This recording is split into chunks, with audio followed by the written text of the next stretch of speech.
everybody's faster than Wall Street. It's the Swole Patrol podcast. Swole Patrol, calling all members of the Swole Patrol. With me, Mike Hathaway, and Dr. Drew Pinsky. No sugar, no grains. Woo! Welcome to the Swole Patrol once again, the greatest health and fitness podcast on the planet. Oh, talking about more than just sets and reps and counting calories. We're talking about the entire lifestyle that goes into truly taking care of yourself. I'm Michael D. Cathwood. Dr. Drew Pinsky, board-certified physician, joins me. Thank you, guys. And we are very happy to be joined by our actual legitimate friend, the man behind the Fitness Confidential podcast, Vinnie Tortorich. That's what I'm talking about. Yeah, I'm clapping for me, too. Yeah.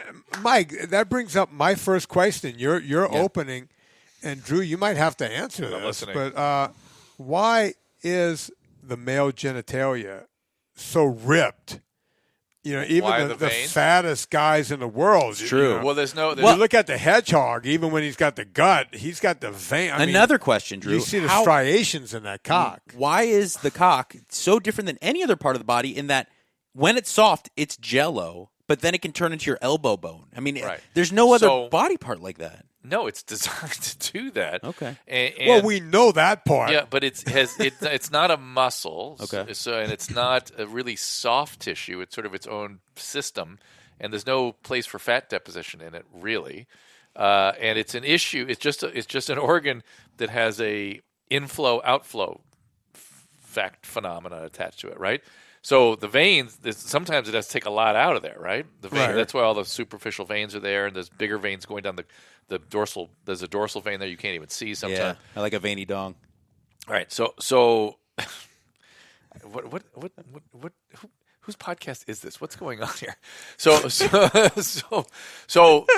here's this is what people get all whacked out about is that they somehow I've noticed there's a lot of energy going around lately about the PDE5 inhibitors, the Viagras and the silences. Right. And what happens is you have little coiled arterioles in the penis, right? They're coiled up. This is a specialized system. Yeah. And they're tight and coiled. And when there's a proper nerve stimulation, and those nerves go along the base of the prostate, which is why when you get your prostate out, that's a significant thing. Those nerves have to keep working. When your brain says it's time to go, these nerves stimulate and they release nitric oxide at those little arterioles, little coiled arteries. And when the nitric oxide locally, not in your brain, not anywhere else, locally at those arterioles gets expressed, they uncoil. And that dramatically changes the inflow to outflow dynamic, fluid dynamics.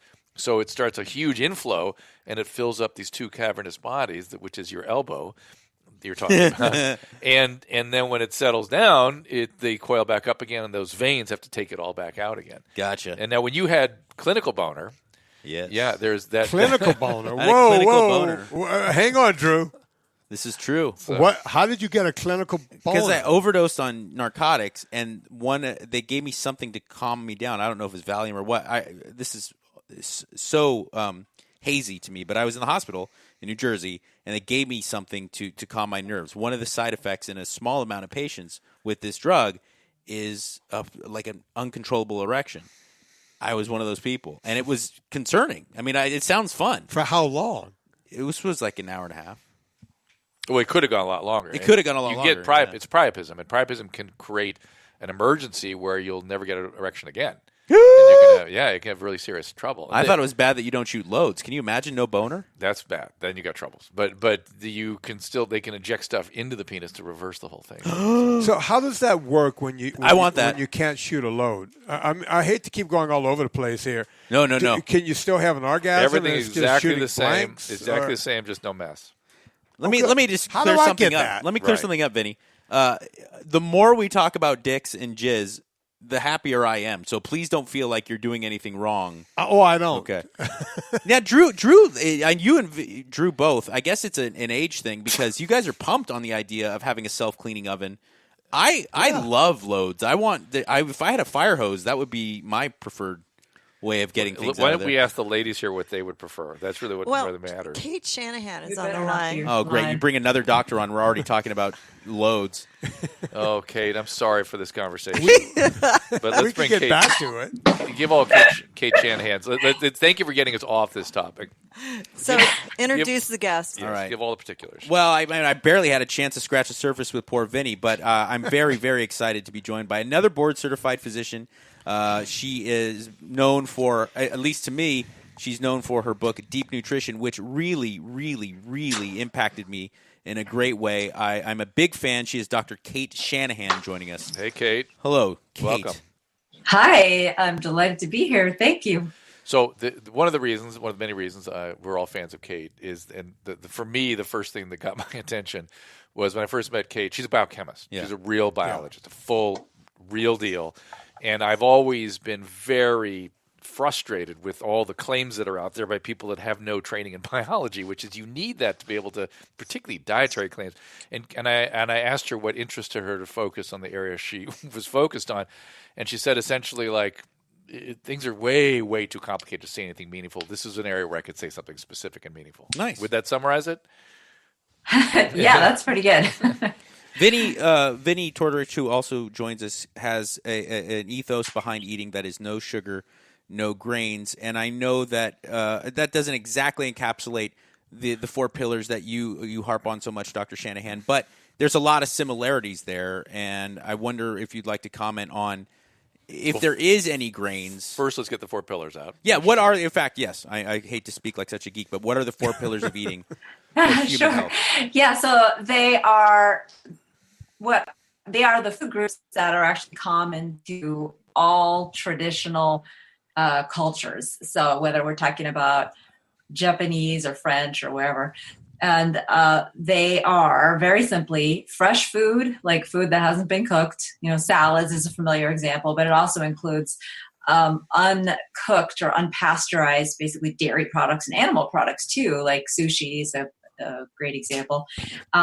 Fermented and sprouted food, which are the way that folks used to preserve their extra, whatever they got extra, a lot of it all at once. Before we had refrigeration and canning, they used to ferment the foods. And they also, before we had a lot of access to, before we had gas stoves, they had to work with nature to get the nutrition out of seeds like wheat, right? So they, instead of like now we have flour mills and we bake it forever.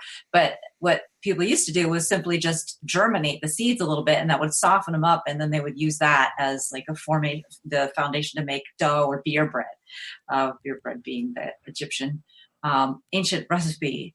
And then the third is meat on the bone. So we're talking about like just saving the bones after you have a Thanksgiving dinner, and always making sure that when you get chicken, you get it with the skin on, because you get special nutrients when you do that out of the collagen connective tissues. And then the last one is nobody's favorite. It's organ meats. And these are now like considered exotica or cat food, depending on whether you're a chef or a pet owner.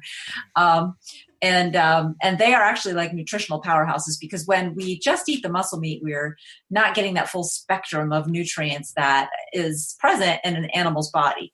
I am one of the weird people, and I honestly do think that it comes from having my mom's side of the family be the day in and day out, food preparing, and that being from a Mexican family. Mexican, yeah. Yeah, being from a Mexican family, I do think that I just was eating brains and liver and tongue from a young age. And I know there's a lot of cultures that are like Hispanic cultures as well that eat every part of the animal. But I'm one of the rare people that really likes organ meats and different parts of the body. But for including those placenta. people, and I have eaten human placenta. Have you really? I have, yes. Why? Let me tell you why. Nothing else available? Well, let me tell you why. Because as we talked about before we got started, Vinny, my wife's a legitimate hippie. Like she puts her money where her mouth is. Yeah. So she was, of course, prepared to save her placenta so that she could make some tincture or some weird hippie juice that she was going to administer to herself to make herself healthy. Blah, blah, blah. I said, this is my only chance to commit cannibalism and not have people throw me in jail. I got to take her up on this. And I carved like a 2-inch by 2-inch chunk of placenta. I cooked it up with little onions and mushrooms, and so like liver, you made placenta. I made placenta, yes, and it was not that bad. Huh? It wasn't great. You got any extra? I do have the tincture. You want some tincture? maybe a taste. 2 inch by 2 inch. See what happens. For people who aren't, they're just not going to eat organ meats. Yeah, this is my question. What's my question? Can you supplement with like desiccated liver tablets or that, or is there a preferred organ if you're going to get, if you're going to grit down and just eat an organ, because even though you don't like it, what would be the one? Or are there ways to do it like desiccated tablets? Yeah, so the starter organ is liver, because there are ways that you can cook it that actually are good. And I have a recipe in the back of our book, Deep Nutrition, called Sandra's Miracle Liver Recipe, because it's truly a miracle. It's very easy to make, and it's actually good. Like, I don't really like liver myself, but I love this recipe, and it's even better the next day. Like, the secret is soy sauce, really. It's a Filipino staple, and she was Filipino, so it takes like 5 minutes to make, and it's yummy. If you don't, it's funny. The organs though that seem like organs. Liver doesn't seem like organ to me. It seems such a close relative to because I don't know, for some reason it goes with you muscle. Want to go like heart. Yeah. Well, heart, pancreas, and brain are the things that immediately occur to me as like things I would not normally eat. But which one of those? I bet I'm just guessing pancreas would be the one. Pancreas has got to be the hardest to eat because it's just so like falls apart, right? It's like it's got to taste horrible too with the enzymes and stuff in there. I've not tried all these things, but I would love to have the opportunity someday. So maybe I should come to your house. We'll cook a pancreatic and cardiac and brain meal. Let's do it. Mike's into it. Mike wants to do an episode. All right, yeah, do it. I'm so busy that day. Bring your hippie wife. I'm so busy. Count me in. Bring your hippie wife. She brings a placenta. But is there some supplementation with? I know that not only above and beyond desiccated liver, which has been around in the supplement market for years, they're now doing a lot of like glandular stuff. They're doing. You see the pills that are heart and pancreas and all this. It's been there a fun long stuff. time. That's always been out there. Pituitary gland stuff was out there in the 70s, early 70s. Remember that? Along with the desiccated liver. Yeah. Is that sufficient if you're just flat out not going to eat the organ meats? Well, there's two things that these are used for. One is their enzyme properties, right? So and I guess enzyme and hormone properties, like their functional properties. So the digestive enzymes have some potential to actually work and function in your digestive system, but not a lot of potential because they are enzymes and they are digestive enzymes, and their very nature is to digest things. And so that they end up digesting themselves very often before you ever get to eat them. And then like the glandular hormone containing supplements have very little chance of doing very much because your digestive system breaks them down. They're hormones and they get digested. And, so very little of that would actually pass through directly into your bloodstream. And then even if it did, it's an animal's hormone and it probably doesn't have a particularly strong affinity for our hormone receptors. So, I'm not sure. But what I do use the dehydrated liver pills quite often. And I found that they have actually been amazing in their ability to correct minor blood abnormalities that even like iron pills and B vitamins don't seem to be able to correct. And I'm talking about like slightly low white blood cell counts, which is something I see a lot in extreme athletes for whatever reason. And in fact, I had it myself. My dad has, he's more of an extreme athlete than I am these days, but just slightly low white blood cell counts, which has always just been attributed to stress, but I can reverse it just by telling people to have these dehydrated liver pills, as well as slight abnormalities of the size of the white blood cells, which was something I used to just blow off and say, okay, well, maybe you're just that way. Maybe your white blood cell or your red blood cells, are just a little bit too big. And maybe that's just you. But over the years, I would be tracking those slightly too big red blood cells in people, and they would get bigger and bigger and bigger. And there's a small portion of those people with those mild abnormalities that ultimately do develop like leukemias or diseases of the bone marrow, basically. So I feel like these paying attention to those small abnormalities and addressing them with these dehydrated liver pills is really a great thing that other doctors can do. And lots of folks should know that you should pay attention to these little minor abnormalities. And you're very commonly done. This is like done with every physical that you get your white blood cells, your red blood cells, and your platelets evaluated. Can I drill in on that red cell thing a little bit? Because macrocytosis, what you're talking about, that's a pretty common finding. And in my world, it's usually medication-related stuff where I'm seeing it. And I'm wondering, is that and when you say leukemia, you're talking about myelodysplasia? Or are you talking about what kind of leukemias are associated with macrocytosis later?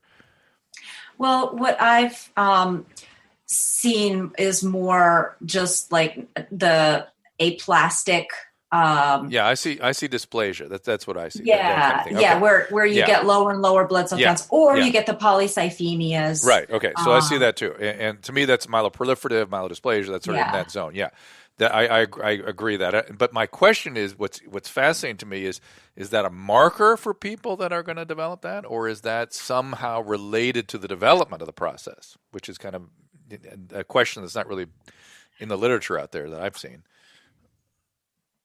Yeah, exactly. Yeah. But, I mean, my thinking is now that I've seen it reverse, not every single person, but the vast majority, they'll reverse. It's like, I'm just going to take that opportunity to, maybe prevent something. I mean, why not? Why not? There's no downside, that's for sure. I have another, can I interrupt for a second? Please, I insist. Okay. The other thing is that I'm having a sort of I'm nerding out. I'm absolutely nerding out about something. And I don't know if this is even going to form into a question so much as an observation. But you opened with a discussion of ancient practices and how they have been lost and the price of us losing those ancient practices, dietary practices, right? And it occurred to me, I thought, wow, that has to be true because there aren't the same stakes to nutrition now that there was then. We had to optimize what we did because the stakes were survival. Now the stakes are a little different. It's more like that's the burden and the benefit of modern medicine. Modern medicine has become so amazing. You can eat like a fat pile of shit and you can. It's not just modern medicine. It really is modern food services. Food commodities. That we now can have adequate calories and sort of adequate nutrition. There's no stakes anymore, even though we might not see the stakes. They might be there. We just don't see them for 20 or 30 years. Does that make sense? Am I saying that right? Absolutely. Yeah. And one of the things that I found when I was looking into these, like what's happened with traditions was there was a passage I was reading from a social worker study in Africa back in the 70s where they had just started to bring in healthcare clinics. And the social workers were actually surprised that they were getting resistance from some of the old ladies, like the grannies, because the grannies were saying, our ways of doing things are being lost or like not respected because now when moms have sick babies, they just bring them to, the clinic and they get some antibiotics and it seems like it's taken care of. But the grannies kind of knew that there was something, maybe just superficial about these kinds of solutions, that there was something fundamentally important about the traditions and it's sad, but there wasn't anything they could do other than just be crotchety old ladies. I'm going to be soon.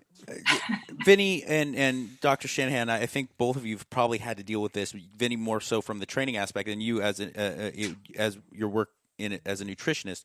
When someone's genetically gifted or a high level athlete, is it harder to tell he or she what to do because they kind of can get away with a lack of effort and discipline? Or more importantly, they have always gotten away with it. Right. Like it's easy to tell me. I have always struggled with not being a fat pile of shit, and I'm genetically not very, I don't have a lot of advantages. So it was very easy for me to adopt a more disciplined way of eating and training. Yep. If I'm Kobe Bryant, I would have a hard time letting anybody tell me what to do because I could probably eat Kentucky Fried Chicken every day and still dunk on people. Well, and Kate and I think Kate, the first time Kate, was I the first podcast you were ever on, or did you do one before? You were my first, Vinnie. I'm going to tell you that. See, look at that. Right. Vinnie also broke my butt hymen, so exactly. He was my first as well. Yeah, we're going to talk about that.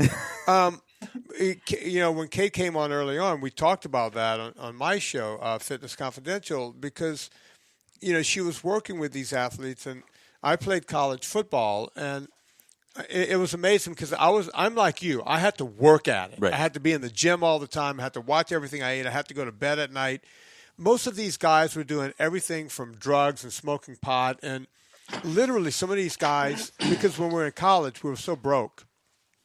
Some of these guys couldn't even afford chicken at Popeye's Fried Chicken, but they had figured out that they could go and they would scoop out all the extra fried stuff from the thing, and they would hand them bags of that. They would just eat that stuff, right? And these guys would still go out and run 4 340s, right, and still, lift 300 pounds, never walk into the gym the day before they throw up 300-400 pounds.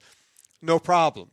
So, yeah, they could get away with murder, but it doesn't mean, and Kate can speak to this, it doesn't mean that their insides are getting away with murder. Sure. Right? Absolutely.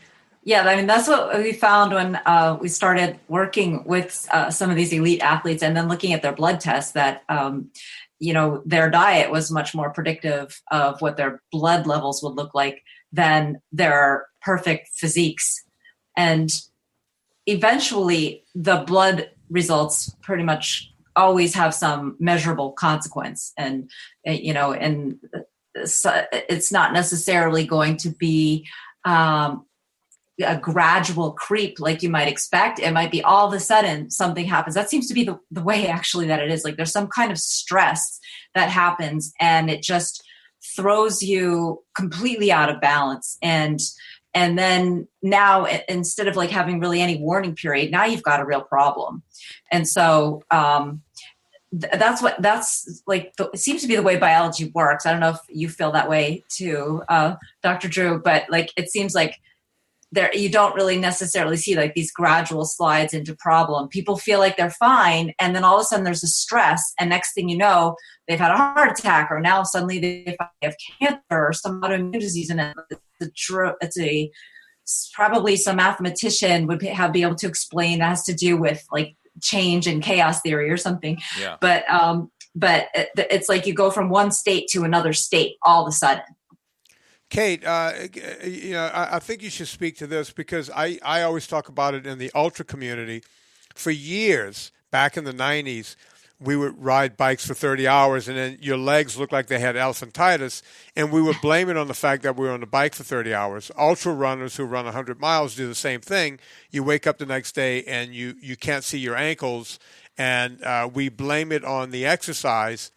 And, it wasn't until I got away from eating sugars and grains that I could go out and ride for 30 hours and I could still see my ankles the next day. And you had mentioned that first time you were at a Lakers game, you were sitting somewhere near the floor and you're looking at this guy's hands, right? We talked about that years ago. I never forgot that story because it resonated so much with what I had seen with ultra runners. You mind talking about that a little bit? Yeah, so this was actually about while I was working, I think it was like the second season that I was with the Lakers, and one of the players had back surgery, and it was one of the players that had really horrible sugar addiction, and he was like fumbling the ball. It was like he had oven mitts on his hands because people would throw it pretty much right at him, and it would still kind of somehow manage to bounce off his fingertips, right? But he was still an athlete, so he could kind of grab it, but it was still much more fumbly. For his back, and we can all just it's Lamar, right? That's Lamar Odom. Oh yeah. Actually, this one is I'm talking about Dwight, and so Dwight, nice, because he had real incredible sugar habit, and he'd had back surgery, and he got to a certain point in his healing, and then he stopped progressing with the healing. And he's come out and talked about this since, but at the time he wasn't really telling anybody that he was getting tingling in his feet, and also even more scary was that he was getting tingling in his fingers. Oh my God. Something was going wrong with the healing process, right? Because you have surgery very close to your nerves. Your immune system starts making mistakes, and who knows exactly how it all goes out. But it was just the fact that he was fumbling, and the fact that I knew he was eating all this sugar just reminded me of what I've seen with so many of my pre-diabetic patients who have fasting blood sugars who are slightly elevated, just like maybe 100, 103 or something like that. But they'll tell me that they get tingling in their finger. And a lot of times it's attributed to carpal tunnel syndrome, but when you do a careful exam, it's all 5 fingers, and it's not consistent with carpal tunnel. It's really more intrinsic to the nerve function itself. And so that it reminded me of that. And I was, explained it to, eventually I got a chance to explain it to the player. And that was kind of a real motivating thing for him, because, you were saying earlier, Mike, that, you can tell these guys and that, you should or shouldn't eat this way or whatever. And they're just like, yeah, whatever, until they tie it to an actual consequence, right? Then it's not real. And so having the opportunity to sit down and talk to him and tell him that this was what I was thinking was causing his problem and why he wasn't getting better at the rate that he had expected to get better, then he was like massively motivated all of a sudden. It was like a complete 180. Yeah. He had his 5 personal assistants box up all the candy that was stuffed in, his every part of his house, by his bedstand and his couch cushions and the cupboards in the cabinets, and just cart it all out in boxes. And he went like cold turkey for pretty much a no sugar lifestyle. And it worked great. He was back to feeling so much better in just a week or two. He said that, and his play was different. Like, in fact, like the commentators were saying, wow, what happened to Dwight over the All-Star break? It's like the old Superman is back. And he was really, it was really an amazing turnaround. And part of it was emotional, right, too, because I'm sure there was a lot of fear as to what's going on with me, and that was affecting his play.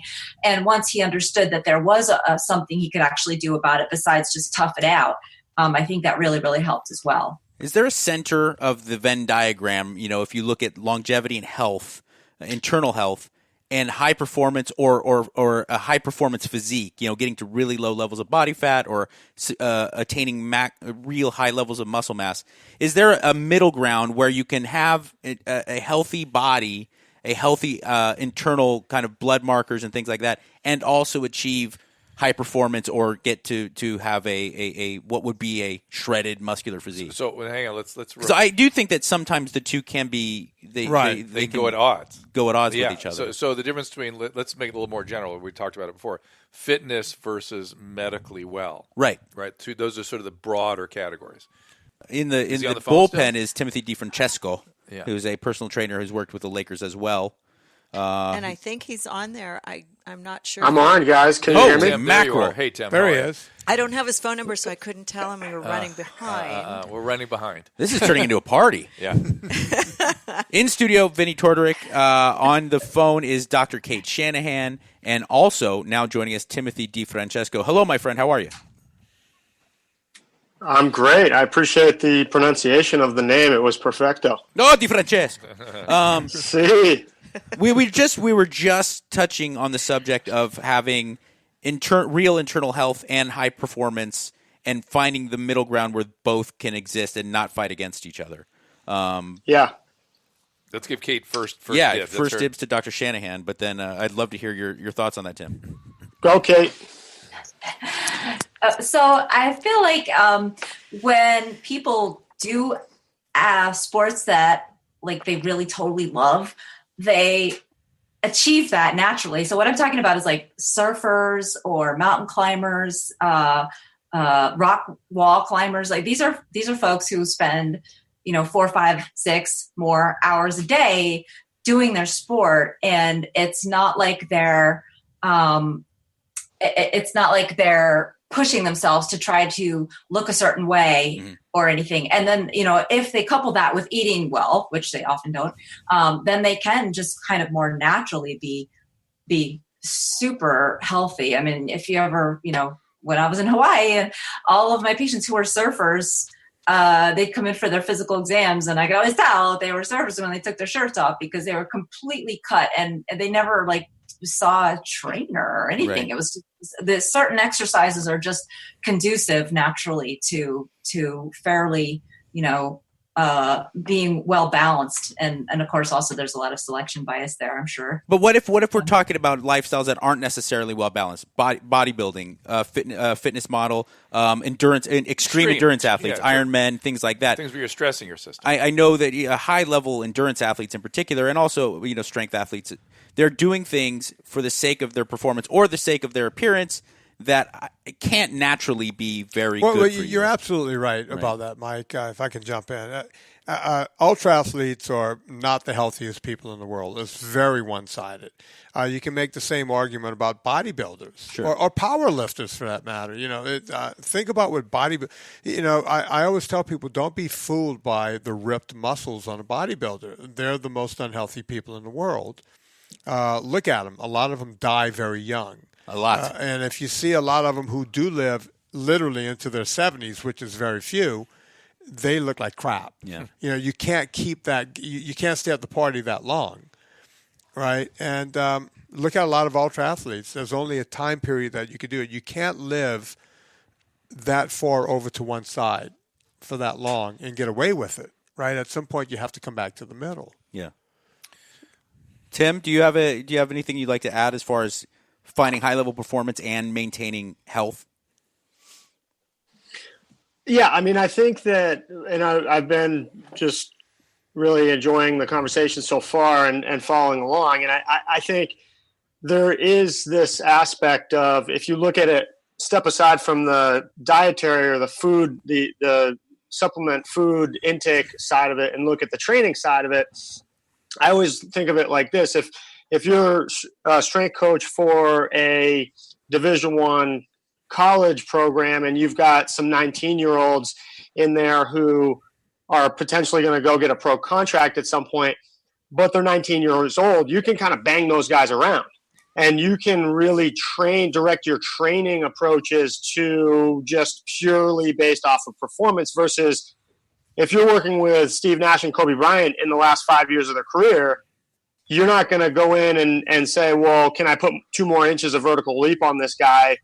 And, let's see what we can do and bang him around a little bit. So I think the parallels, and I mean, I leave the food conversation piece to Kate in terms of how that ties in from a nutrition standpoint. But I think that there's definitely some parallels there. I think that it depends on the sport. So if you're in this sport of composition and visual aesthetic nature of your body plays a role in your ability to compete in that sport, then you're going to probably have to make some sacrifices in the short run for this health versus performance in your sport competition that you're playing within your own mind or within your sport. Versus, basketball, you could argue and say, well, if a light switch switches for a guy early enough on in his career, and Dwight didn't realize when he was 27, 20 to 29 that maybe I shouldn't, have this sugar habit, that I should address this, that he could get 5 more years in his career, and how many more millions of dollars is that, et cetera, et cetera. So it's definitely a debate. Let me, Kate, I want to drill in on what Tim was saying, with everyone's saying so far, and hearken it back to your original observations about the ancient wisdoms. Ancient wisdom for the latter decades of life did not include running marathons historically, right? And it meant the ancient approach would be being more sedentary and more careful. Now, some of that was because they would fall and have no treatments for that or whatever. But how do we achieve that? How do we also, you could fuck a lot more back then. You could? Yeah. Why? Well, because you can get away with having like 25 wives. Oh, I see. So you live longer if you have lots of wives. All right, well, that's a different issue. Vomitorium. What I'm saying is, Nothing like a good what I'm saying is, if you were an 80-year-old Egyptian, let's say you're an 80-year-old Egyptian woman, probably fall is probably your greatest risk to your life, and then probably cancer and heart disease subsequently. And they would not have advocated, fitness in ancient cultures, would they have, Kate? You tell me, Kate. So one of the things that I feel like happens a lot is these like mating games, sort of, where people kind of you line up the men on one side and the women on the other side. So it's kind of a common theme, particularly in Africa, where we have this ability to observe fairly relatively intact cultures. That's literally what they do. They kind of like line up the women on one side, the Maasai in particular, which are herder gatherers. The women line up on one side, the men wear all this makeup, and they do things like get battery acid because it makes really nice dark colors on their face. It's so metal. Fancy things in their hair, and then they just jump high as they can, and whoever jumps highest is like the most worthy or whatever, and so like that guy gets first pick of which girl. Oh wait, no, I can't remember exactly the ritual. I would never get laid in the Maasai community. Screw it up, actually. If I was there, I'd probably do it all wrong, and I'd be picked last anyway. But basically, it was like this fitness challenge, right? And so they don't exactly have like training for it, but they do have dances. So dancing and like these mating rituals are kind of like how it seems like that folks exhibited and trained their physiques traditionally. It's like the NFL Combine. They just gather a bunch of guys and make them jump. And they're like, I like that one. Look at that guy. 42 inches. You want to get laid? Jump. How high? The highest, and then you'll get laid. I think the motivation in Africa is probably superior to the NFL. Yeah. I'm just saying. If the Lombardi Trophy was just poontang, everyone would play so much harder. Getting back to what Drew was saying, when you talk about what we did in ancient time was people running marathons. Well, messengers ran to get messages from village to village. But let's remind ourselves what the marathon rush happened to him. Yeah, exactly. He dropped dead at the end of the marathon. So they say. They don't know if he did or not. That's right. If he had electrolytes, maybe he would hydrolyte. He would have been okay. That's right. But we think about people actually had to work. I always say the reason the rest of the world hates the United States is you could go to some of these poor countries in Africa where they're recruiting people for, all of these militant groups, and you can go, hey, let me tell you guys about the United States. They have it so good that they have to make these big box gyms where they go fake workout. They go do things that, they have to move weights around. Right. Believe it or not, some of these gyms, I don't know if you guys have seen, 24-Hour Fitness now has like a turf. It looks like a grass lawn where you could push this thing back and forth with weights on it, as if you're cutting your own grass. Right. And this is what goes on. And when I look at this stuff and go, this is why the terrorists want us dead. Because these people are still trying to do. You're talking about ancient time. This still goes on in the world today, right now. Yeah. It's funny. I'm glad you brought that up. And Tim, I'd love to get your take on this too, as well as Vinnie's. There seems to be, with the general public, a real aversion to doing anything, regardless of how effective it is. The general public has an aversion to doing things that don't look cool. And do you find it hard with clients who aren't elite athletes, just a regular guy or gal? Do you find it hard to get them to just say, hey, listen, this is really what you need to do. Buckle down, zone 1 or 2 for a bit, and then also maybe throw in some deadlifts or some sprints. You're good. You don't need to swing a tire, and you don't need to have a sledgehammer hit, some type of ball peen hammer into a giant mousetrap, or whatever it is that like the most newfangled thing is. Right. Well, the problem with it is, think about how stupid that looks. You watch a woman in Lycra, beating the crap out of a tractor tire with a maul. Yeah. I mean, what? Hold on. I'm going to beat off real quick. Continue. I saw a trainer in the gym the other day. Oh my God. He literally was taking the client. Mm-hmm. They were jogging around the perimeter of the gym. Right. Now, mind you, they were jogging past the fucking treadmills. Right? And I'm sitting there going, why don't you just tell the woman to get on the treadmill? Just put her on the treadmill. We have a device. We have a $7,000 device sitting right there where she doesn't have to disturb everyone else in the gym. But these two idiots are running around the gym. And my second thought was, wait a minute. Why does we're in L.A. Yeah. It's sunny. It's beautiful outside. It's February and sunny. How about you go get some vitamin D? How about the two of you walk outside and just go take a jog? Why the hell does the gym say you have to keep this person in the gym? Honestly, I don't think it sounds cool. It doesn't sound appealing because it doesn't sound cutting edge or hip. And do you find that to be the same deal, Tim? Absolutely. Yeah. So I mean, at our gym at TD Athletes Edge, we have our team mascot is Thomas the Turtle, and he's not sexy. He's not cool. He just reminds us that slow and steady wins the race. It's the cheesiest thing you could ever come up with. But at the end of the day, you've got 3 gyms around, each block, to our right, to our left, where they're trying to sell that in the next 30 days, we're going to make you do some of the coolest, craziest exercises you've ever seen. And you're going to have these crazy results within 30 days. We're over here just trying to, like you said, exactly right. We'd like to teach you how to do a deadlift the right way. So, this isn't cool and this isn't exciting, but at the end of the day, when they do that for a month and they say, oh my gosh, the last 10 years, my back pain is like nobody's been able to figure it out. And all you did was teach me how to take a bow. Right. I mean, that's why. And the problem is that you guys both touched on it, is that the people prescribing this stuff are too either unaware and they don't have strong skill sets or toolboxes to educate the right way, or they're just not secure enough to say, you know what, I'm going to step aside from all the noise and I'm going to do what gets the results, even though that's not what attracts the bugs to the light. Tim, to your point, and I'm glad you brought that up, and you and I have been in the game for a long time. People always say to me, why do I hate CrossFit? It's like, I don't hate CrossFit. I hate that every time I'm watching someone do CrossFit, they're not doing a squat or a deadlift or a clean and jerk or a snatch or anything correctly. It's not even close to correct. So people say, well, oh, you hate CrossFit. No, I hate the fact that 90% of the CrossFit teachers don't know what the hell they're doing. They don't know what to look for, and they're going to hurt people left, right, and center. What say you? Absolutely.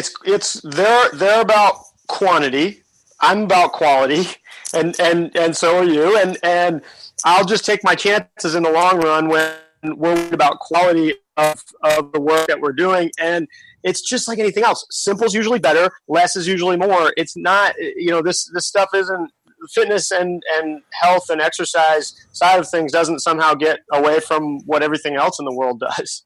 Right. Yeah. To that note, Dr. Shanahan, as much as it's impossible to get the average person to do a deadlift instead of wanting to do some high-level circuit, is it impossible to get through people's skull that they should be eating high amounts of healthy fats? I mean, after you've been told so many times by a nutritionist to eat non-fat yogurt and a chicken breast with no skin, people must look at you cross-eyed when you tell them to eat the marrow out of the bone after you're done eating the meat around it. When I tell people who have not heard it before, they're like, what? And it doesn't compute, and they can't get their heads wrapped around it. And so one way that I've taken to just trying to describe it is, look, you know that when you eat oatmeal or pasta or something like that, most of those calories are just turning to sugar. And they're like, yeah, I think I heard something like that before.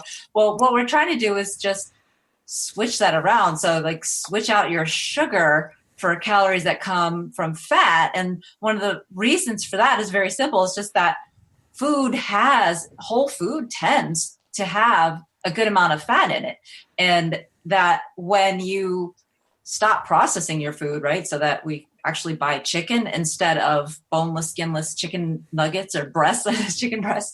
And when we buy nuts or dairy, that it has the fat in it that it naturally has. Because people don't think about it, but most of the stuff that they buy in the store has been extracted of the fat that it came with. And then when I put it to them that way, they kind of start to get a little bit more accepting of the idea that, gee, you're right. It is a little odd that I'll have skim milk and then the only way I'll get dairy fat is when I buy ice cream.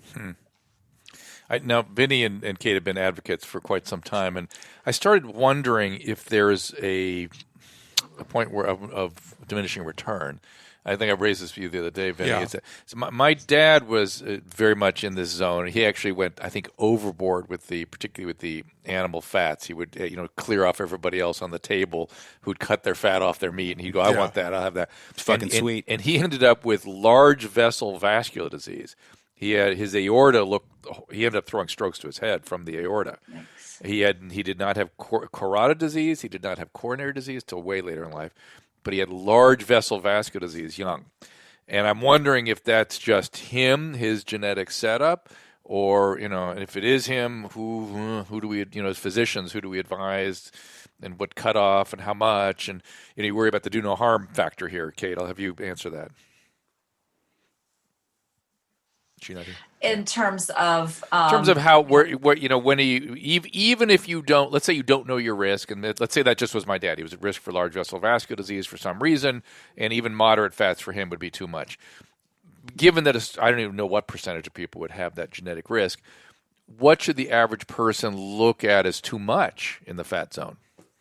I think that's when we start to have to talk about the quality of the fat, because what kinds of fats you're getting makes a massive, massive difference. So I am not convinced that there's any reason for people who don't have familial hypercholesterolemia to worry about their fat consumption at all when it comes to limiting it to actual food-based fats. And the non-food-based fats that I'm talking about are the vegetable oil. So when people eat too much vegetable oil, that's a whole different world, because those polyunsaturated fatty acids are what destabilizes the lipoproteins. And I think they play a major role in causing arteriosclerosis. When are we going to reverse that? When are we going to get the public, Vinny gets agito. It drives me nuts every time because, it's so clear that that's a problem. It is, but, when the vegans went down that road to get it cleared out of fast foods and take the tallow out of the fryers and put it in the vegetable. I'm not sure it was the vegans. I think it was well-meaning. It was one guy. It was one guy who started it, but the vegans jumped on it. It was a guy somewhere in the Midwest who had a lot of money and decided to. Kate, do you remember the guy's name? It's not she on the wrote tip about of my it. tongue. Harvey Weinstein. My arch enemy. No, he is not Harvey Weinstein. He's Ansel Keys. So No, not Ansel Keys. Kate. Long after Ansel Keys. Somebody later? Yeah. A guy came in the 70s. I will figure it out. Right. Okay, that publicized that part of it. But I think Keys actually is the originator of all this crazy nonsense with the polyunsaturates. Yeah. I mean, he actually, Ansel Keys, his last name starts with a K. So if you've ever heard of K rations, he which is started what the K military ration work for the on. military. Wow. If you think about that, so these K rations were actually the first mass-produced processed meals. And so Ansel Keys is actually the father of processed food, really. Of the TV dinner, when you look at convenience food. Yeah. Well, what was in those things? So it was cookies, crackers, no doubt made with vegetable oils instead of butter, some small thing of tinned meat usually, and cigarettes. So great stuff, right? So probably this guy had some kind of relationship with the producers of these things, since, he was making them millions and millions of dollars. And I feel like that has a lot to do with his bias towards downplaying the role of cigarettes in causing heart attacks and insisting that the real problem was saturated fat. Wow. We got to take a little break here. Okay. Kate, Tim, Vinny, hold on a second.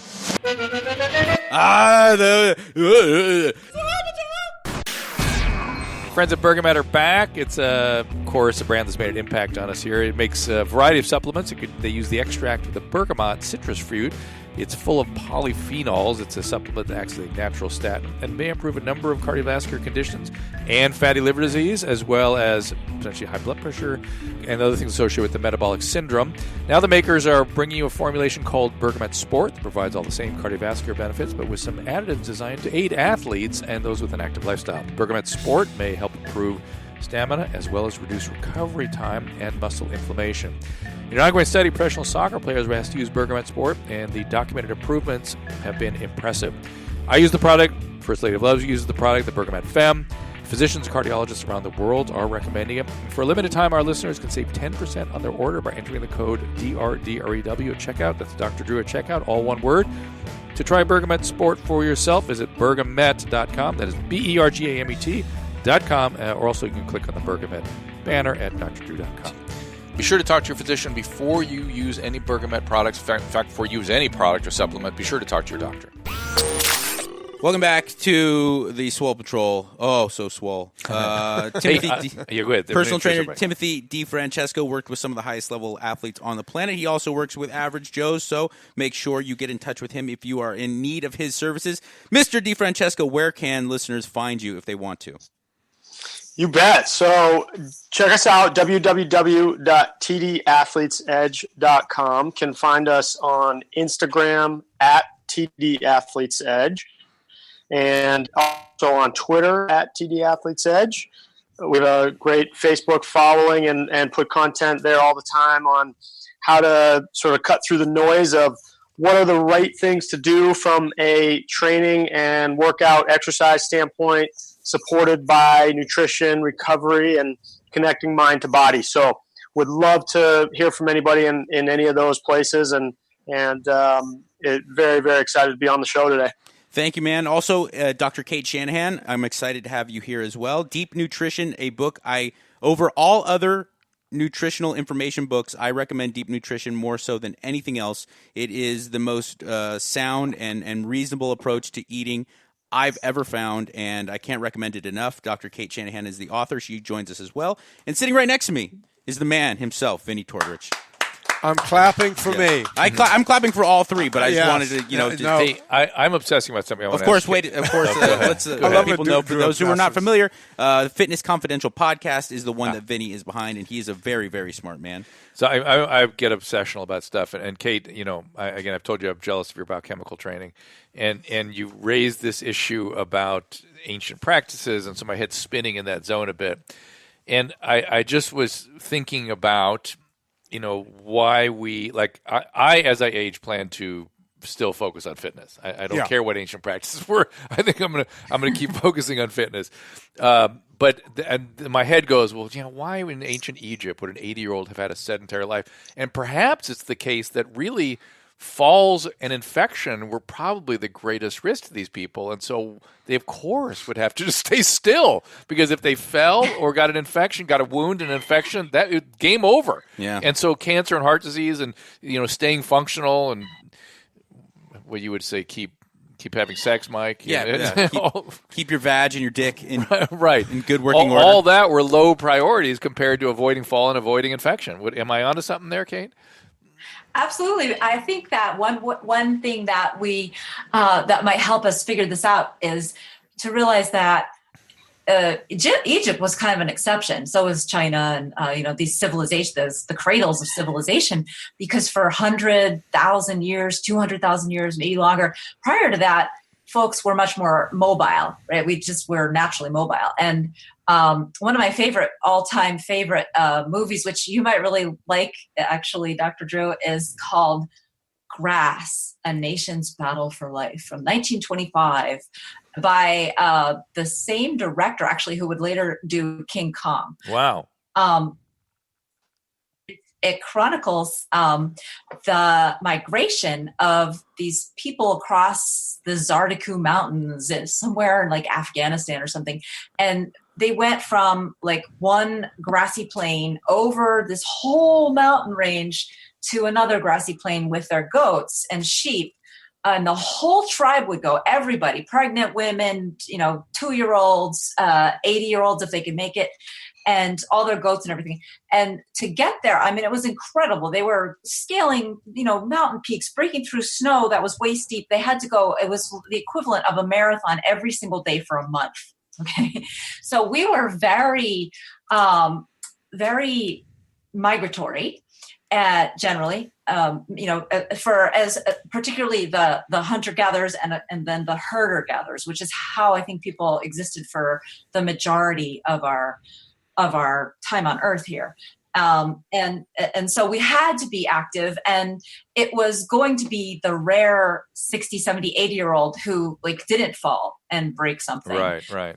So what that does, though, is it means that these older folks were so rare, and their knowledge of how the seasons worked and everything like that was so unique and cherished. It just completely sets up a social structure that's very different than what we have today. Sure. Kate, let me add to that because you bring up some interesting points. Lauren Cardane famously said, we talk about the age at which people would die back then. But he would say, look, for every person that was born, one would die. So that would cut the age range in half right there. Right? I think it was worse than that. Yeah. So for every person was born, there'd be half the women would die, and then two-thirds of the babies would die. So, people still could live as long as they do now. But when you average it all in, it brings it down to 30. So people go, oh, everybody was dropping dead at 35. But even to be fair, even at the turn of the century in this country, the Nick, the TV show that I love so much, did a great job of this. In the opening episode, there's somebody who dies, and the surgeon gets up and goes, "Today, a man who's 30 years of age." At the turn of the 20th century. You're watching a television show. That's what bothers me. No. Listen to me. I get freaked out about that too. No, they did exquisite medical history in this show. Right. Everything medical historically is like to the letter. And they had this medical historian. I've seen him interviewed and stuff. And this physician gets up and goes, "A 30-year-old man who today is 30 years of age can expect to live to the age of 45." That's the way it was. It was. I'm jealous. But Drew, again, back to Kate's point. She said, she was talking 200,000 years ago, right? Yeah. Even if you go back 2,000 years to the Roman Empire, when they were ruling the world, they would move armies every day. Yeah. And you had 145-pound men that had maybe another 100, 150 pounds of equipment that he was carrying with him, his armor and everything else. That's like Drew carrying his dick. Exactly. That's the burden. The one of that Joel. doesn't Gigantic. pump anything. Kate, don't listen to Gigantic, him. massive Kate, dong. do not listen to him. But you take apologize. those people, right? And they were moving at least 30, 40 miles a day. With all of that equipment, they were marching. They were basically jogging. Yet, today you got to get the lightest tennis shoes and clothes that weigh nothing and hopefully run a marathon. And then you're out of shape for a week. You can't do anything for a week. These people did that day in and day out to move whole armies. That leads into a question that I had for you, Vinny, and for you, Tim, is that how it does seem like if we take anything from cultures, whether it be 25 years ago or 2,500 years ago, the low-level, consistent movement, day in and day out, because of the lack of technology, the average guy in America in 1901 is probably way healthier than the elite athlete has never been more well-tuned than they are today. But the average dude is probably a lot stronger, a lot more fit in 1910. They're Tim, what do you think, Tim? The fat person was like not fat. Well, my question is, what is the effective dose of that type of movement to add into your 2 to 3 days a week of hitting the gym hard? What's the effective dose of just day in and day out movement? Being a mobile person. I think it's less complicated than we're all making it. I think that look, if you go out and you're going to get some level of varied movement, varied linear versus lateral side, you're moving around different directions, you're breaking a sweat 2 to 3 times per week. Now, I think then you're going to be okay, and you're adding in some responsible resistance training work, actually slowing it down, not worried about hitting 100 squats and 100, cleans and 100 kipping pull-ups in a workout, but you're slowing it down and doing 5 sets of 5 of each of those. I mean, I really think that you're going to be okay. And I think that what's happened is social media, these different social networks, and also training and fitness apps that connect so many people in many ways on face value. It's such a great thing. It creates competition, et cetera, et cetera.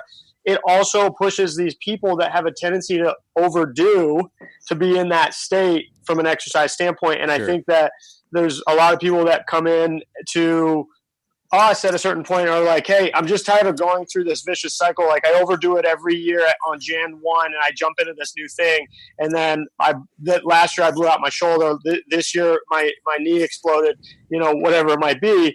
And now it's like, well, why is this happening? So, and it's just impossible for them to believe it's not better. Tim, you broke up there. We'll try to reconnect. He was Sorry. There you are. Do you have me? Yeah. He imploded. So I just think that it's impossible, and I mean, I really think that the simpler approach is best. And I think, it doesn't have to be complicated. I think that it can be, moving around, breaking a sweat in different directions, moving through different planes of motion, that kind of thing, a couple of times a week. You have to get the resistance training. That's just not sexy and exciting. To Mike's point earlier, it's like, that's not exciting, but that's what's going to help you win the long game. And to add to Tim's point, Mike, if we look at, I read a great book, and I thought it was a great book, and apparently I was the only person who read it. It was called Manthropology. This anthropologist went to discover that modern man was the best man of all time, and it turns out we were the weakest pieces of shit throughout the history of man. If you go back to Neanderthals and what have you, we're the weakest. How's that? That doesn't fit evolutionary biological principles. But he was able to show how they could run. The average woman back then, 5'5", could, they were able to do it through anthropology, figure out that they could run the equivalent of 4 340s, right? Because they were running away from animals. The high-level human being has never been more high-performing, ever, than the, LeBron James there's nothing like it ever in the history of athletics. But the average man and woman has never been weaker or more shitty. And that goes for endurance markers, that goes for general health, and that goes for strength. And they could prove that over and over, Drew. And Drew is squinting here, but I got to get you this book. You have to read it. It's a fascinating book. Right. But if you look at it, to Tim's point, even when I was a kid in the 70s, you had to walk outside and do something. There was no staying in the house and looking at a shiny piece of glass and tapping on it. But that's all kids are doing now. Let's state something, though. I think we're being U.S.-centric in our assessments. Maybe. A little. I don't know what's We're going also on. very U.S.-centric in our listenership. No, I understand. How many people in the Czech Republic are like, oh, yes, we have soil patrols. Very good. Vinny made a proclamation about mankind. And I was like, but wait, look, even when you go to third world countries, I was in India. Look, they have automobiles. No one is wandering the land. I get you. You know what? Mary Stevens on Facebook said the Midwest got to work out today getting the snow blowers and pushing snow. Well, yeah, it's true. Exactly. True. Before you would have to get the shovel. There was no 20 years ago, people couldn't even afford a snowblower. It's a lot of snow. But you understand, if you wanted to leave the house, you had to get a shovel. You had to dig out. Yeah. Right? The blowers weren't there. And you can't look at one event one day in the Midwest. You have to look at overall. Even in third world countries, they have combustible engines. They have electricity. They have coal. They have all of this stuff. And even worse, they have McDonald's. Exactly. And we're looking at America is only holding on to fattest country in the world by a narrow margin. It goes back and forth with places like Mexico, which 30 years ago it was unheard of that the general Mexican the general public in Mexico would be fat. But it's the westernization of things. So to say, yes, we are American-centric, but kind of that's the way it is now. It's all moving over, that Drew. way. I mean, look around because you go to even the Amazon in third world countries, they have cell phones now. They have everything. Saying. I'm just saying. Let's watch ourselves. Look, there was a time when we just roamed the earth, right? He was just talking about. Kate was talking about people going, scaling mountains. We've gone. I just feel like we've gone down a big rabbit hole. All right, hold on. Let me pull. I'm going to pull everyone out of the rabbit hole because there's nothing better than saying "I told you so" to Dr. Drew, and I want to do that right now. Good. First with Dr. Shanahan, and then I will allow Tim and hopefully Vinny to stick up for me at another point. The first one is that Dr. Drew, for many years, Dr. Shanahan would shit on me for drinking raw dairy. And I said, no, man, I really feel like it helps me out. There's enzymatic activity, and I get a lot of conjugated linoleic acid. You go, oh, you're going to die of some internal disease. What I would say is, dude, I used to treat brucellosis at the county hospital. It was not fucking cool. 1978. I'm just saying. Okay? I'm just saying. So that's what I would say. So, Kate, straighten this out. Yeah, so I drink raw milk. Oh, did I drop out? Because I can't. No, you're good. We got you. Good. We got you. Sorry. Loud and clear. Yeah, so I do drink raw milk, and hopefully I don't have brucellosis. But I think it always helps to get perspective, right? So 100 years ago, again, we didn't have pasteurization machines because it was just not practical, just like they hadn't been invented yet. So nobody had a pasteurization machine. And we had cows. Everybody had a cow. They had cows all over the Midwest. The New England was founded on cows practically.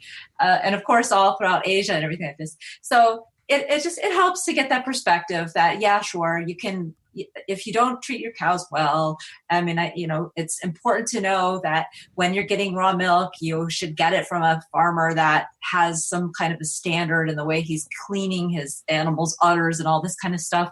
And you're absolutely definitely putting yourself at risk in ways that you wouldn't be putting yourself at risk if it were pasteurized. But the same is true with sushi and raw salad and these days, like Jiffy peanut butter and like what kind of cookie hasn't been recalled recently, So it's a little bit unfair for the farmers who actually produce raw milk, because out in California, actually, where raw milk is legal, one of the biggest dairy farmers is Mike something, or I can't remember his last name, Mick something, of Organic Pastures. And he's constantly having to fend off these lawsuits where so-and-so went to, their child was diagnosed with something that could theoretically have come from raw milk.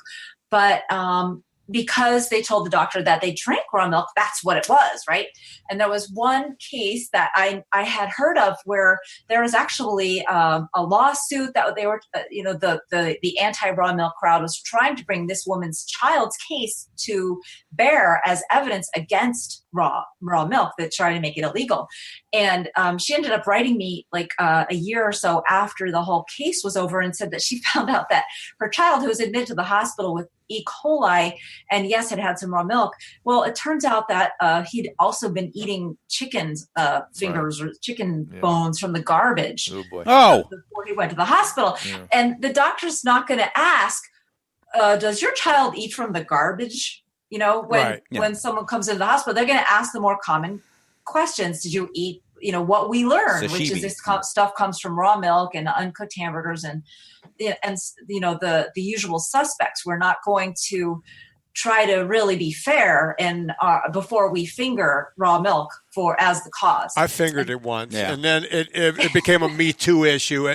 The whole thing just got out of hand. I'm actually just laughing to myself thinking that it could be an immigrant issue too, because I'm biased because I was treating tons and tons of immigrants back in the day, and I saw tularemia and brucellosis and all kinds of stuff we don't even see anymore, and it biases me. It does, of course. Yeah. But Kate, but now that I've already kicked Dr. Drew's dick off with raw dairy and approved and raw, I want to now move to something that has been a point of contention between Dr. Drew and I for a long time, and that is I always say, if you have 10 minutes and you're going to go work out, you got to deadlift. And Dr. Drew says, I can't do that. My back hurts. I have a bad back. I go linear progression. You start light, buddy. That's going to take care of your back pain, not make it worse. Yeah, okay. And so he argues so Tim, let me appeal my case. All right. I'm not a young man.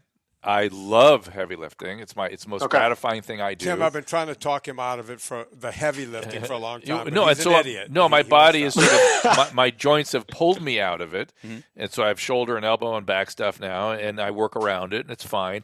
But the idea of going and doing a heavy lift with the goal of it being a heavy lift, that's not what I'm saying. All I'm saying is that it's not about the weight; it's about the movement itself, and that movement. Which one are you recommending? The deadlift, the hip hinge and deadlift is something that will bolster the muscles in your back. Yeah. Now, I'm not expecting you to hit 600-pound PRs. No. But if it's 135 pounds, you do it 5 times with perfect form, that's more beneficial than doing some candy-ass exercise that you're doing to sublimate the fact that you can't deadlift. The candy-ass stuff I do is like heavy incline and some, more concentrated muscular, some push but down. I think the point Mike is trying to make before Tim answers, because Tim, we're dying for your answers, is you have 10 minutes and you want to get the most bang for your buck. You can get one good exercise in with a warm-up and do the whole exercise. Doing an incline press heavy. No, because I would mix it up with a bunch of other stuff and move fast through it. Not doing all anything. nonsense. Yeah, You know, you're Kinda. eating around the ice cream, and then you have the ice cream. Yeah, anyway. kind of. Yeah, 5 by 5 but- deadlift, even if it's light. I'm saying agreeing. 5 I'm sets of agreeing 5. with Mike. Tim, What do you say? think? And let me before you go, just bending over to pick up the deadlift You gotta warm up. is a thing. Okay? I understand. Well, now my 10 minutes is gone. No, go ahead. So go ahead. All right. So let's qualify one thing first. You, Mike, you brought up hip hinge and deadlift, using them as the same. And although they technically are the same, they're also technically different in the sense that a hip hinge and a deadlift a deadlift includes a hip hinge, but a hip hinge does not have to be a deadlift. Gotcha. Okay. So I would say to you that Dr. Drew can absolutely and should 100%. I completely agree with you, Mike. That In principle.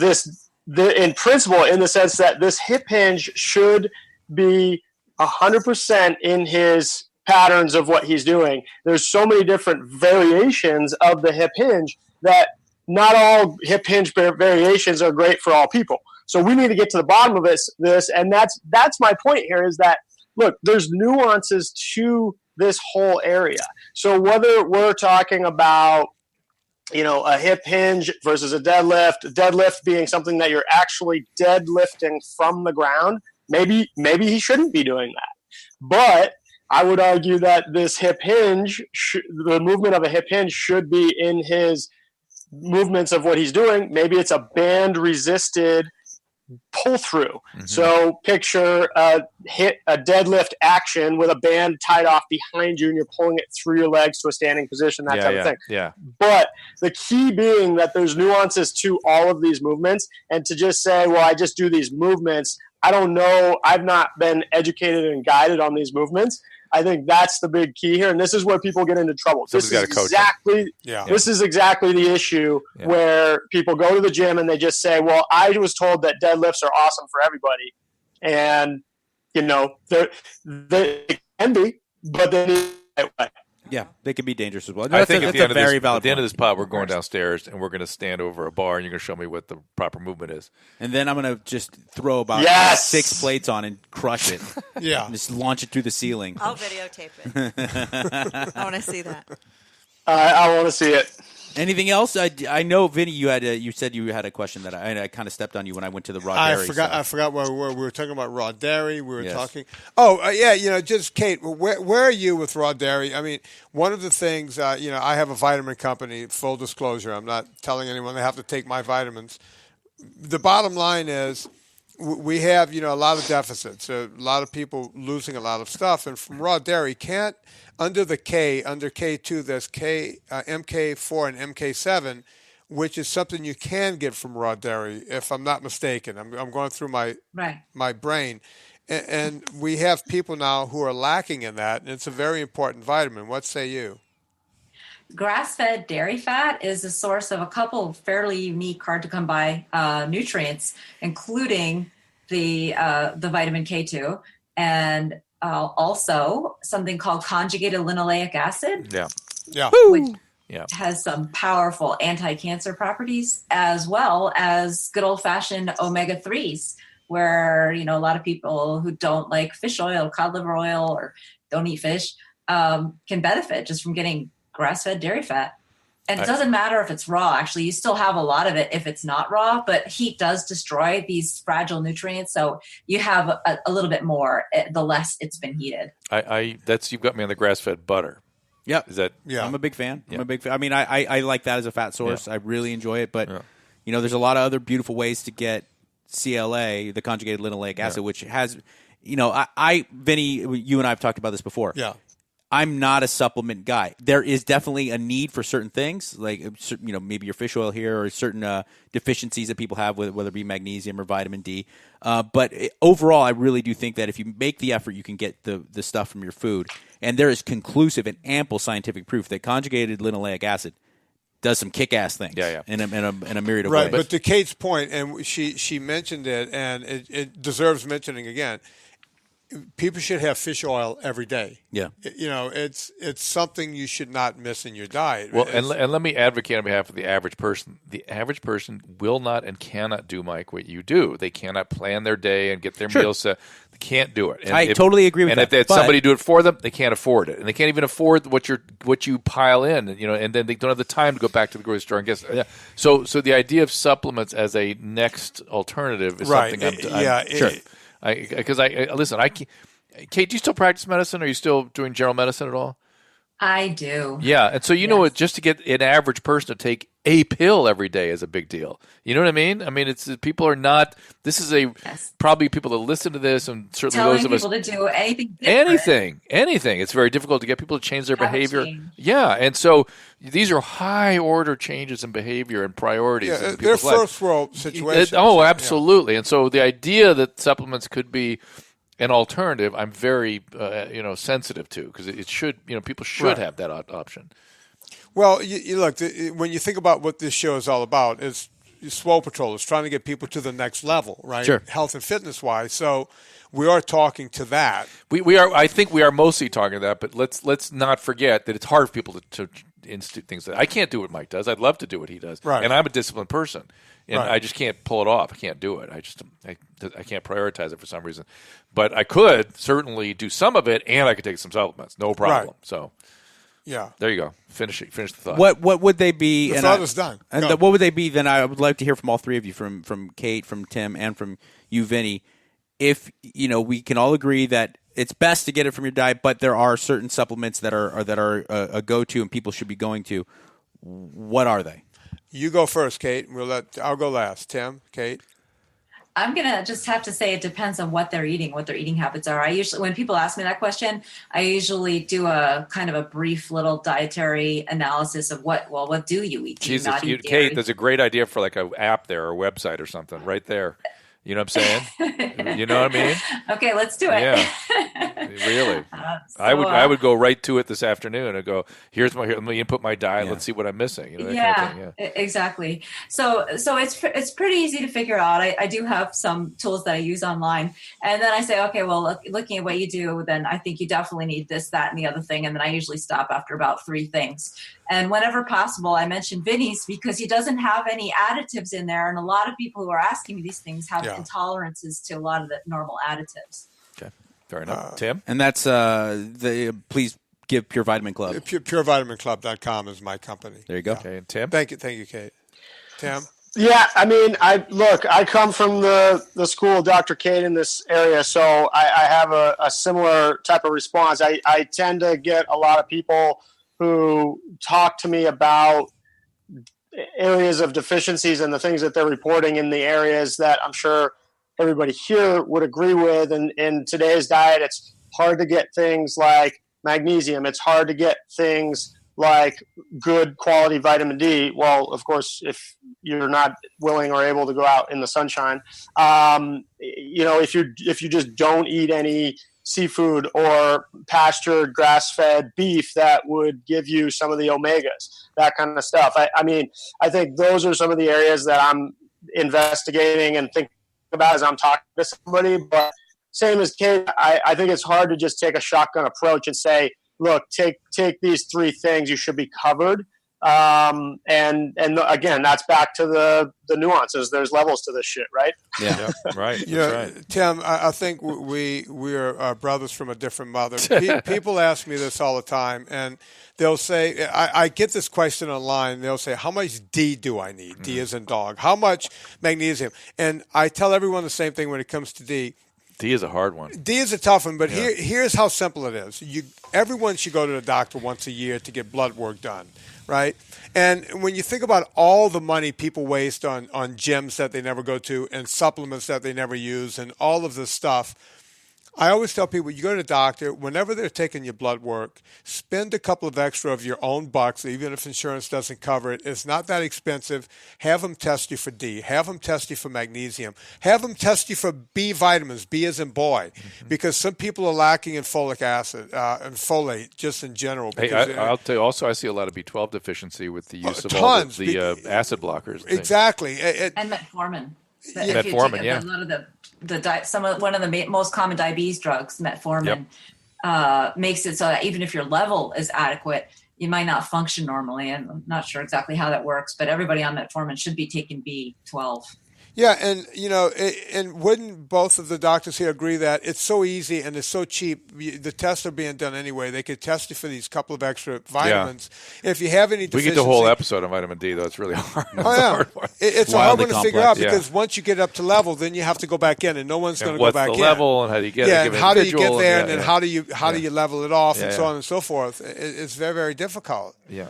But it should be addressed, and it should be looked at routinely. It should be looked Yep, at. I agree. Absolutely. I agree with that. Kate? I've actually stopped checking vitamin D because I checked it for like 10 years, and I found that if people weren't supplementing from somewhere between 2,000 and 4,000, that they were not in range. Yeah, and me too. So that if they were supplementing like 5,000 or 8,000, they were a little too high. And if they were not supplementing, but if they were just supplementing 1,000, most people were actually too low. Yep, so that's my experience too. So I just tell people now, I mean, I used to do this thing where if they were low, I would give them a prescription form with 50,000 international units, and I'd test them again.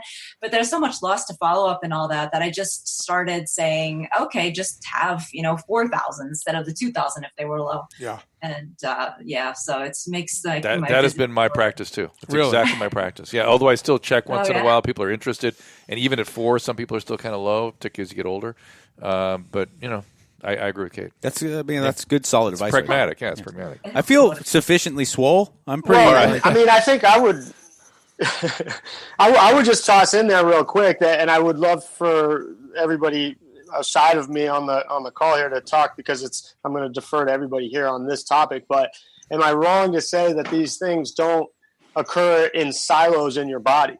Like, so as you change your D levels, that can mess around with these other things, including vitamin K, including calcium, including, so Kate, as you've always talked to me about, it's like, it's funny how nature has a way of getting things to you with the right accompaniments that help absorption, that help use of these things as well. And and I get there's 2 points to this. Yeah, but there's these people that are out there that are just not going to, they need the pill form. Okay. But, I think that's worth talking about.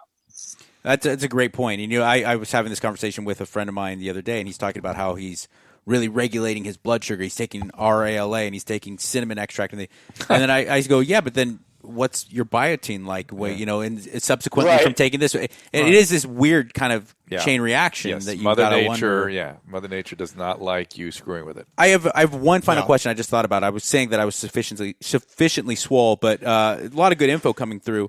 I want to talk to Dr. Shanahan first about this, and then get Vinnie and Tim to chime in.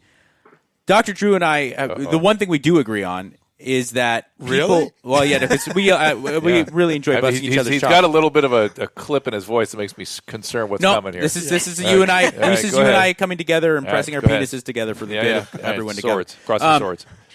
One of the biggest fallacies I think that's been perpetrated on the general public is the idea of meal timing and meal frequency. Oh, yeah. And this whole notion that came out in the 90s of like, you got to have 6 to 7 small meals to keep the metabolism. And to be fair, and to frame this even more, that's always driven Mike crazy, and I found it anathema to my personal biology, both. What are your guys' feelings on, I'd like to hear Dr. Kate first, your feelings on the idea of meal frequency, and is it something that is actually that important? Can you get just as healthy or even maybe be healthier if you limit your meals to 2 or 3?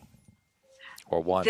The time between meals should be considered a 4th essential macronutrient, because the more time we give ourselves, the more we actually are forcing our bodies to dip into body fat, burn it, and produce ketones, which we need to have that metabolic state in our lives for a certain portion of our lives. We don't know what it is. But so it's essential. And when they've done research actually on this idea of frequent small meals, they found that it fails on every level. So when when people are in a completely controlled situation, they're eating 6 equally sized meals, same number of calories as 3 larger meals. The people end up being hungry more often when they're eating these more frequent small meals. So they think that alone is detrimental. Yep. And there's a lot going into that, right? Like ghrelin and leptin set points and things like that. That's the point I was going to make on it. Is it was all a fallacy. Once we started telling people to cut fat out, obviously they were adding in more sugars and grains.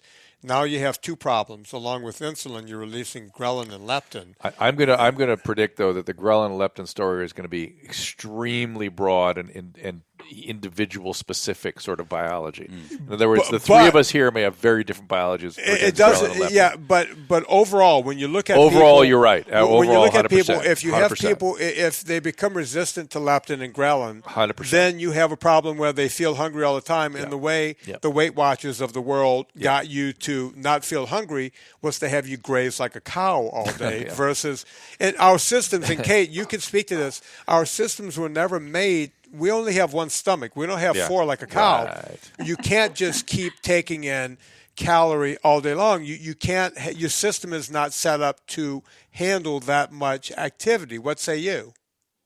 Absolutely. It just doesn't make sense on really any level. I mean, if we were supposed to be eating all day long, we would have a much larger percentage of our bodies devoted to our digestive tracts, and we would look more like gorillas. Right. Yeah. Well, that's what Mike's going for. I've been to Glendale. I mean, I've seen no, but you've got either small penis, big. Yeah, I mean, I've gigantic muscles, small penis. That's the look I'm going for. Yeah. And Tim, I'd love if you could chime in. I understand it's probably different when you're working with a high level athlete, an NBA player, something like that. But for the average guy and gal looking to stay in shape, meal frequency, how do you fall on that? I think it comes down to, again, I just like to simplify things, and it really comes back to eat when you're hungry, don't when you're not. People, the question that I get a lot is, should I eat before a workout, and how many hours, and what should I eat, et cetera, et cetera.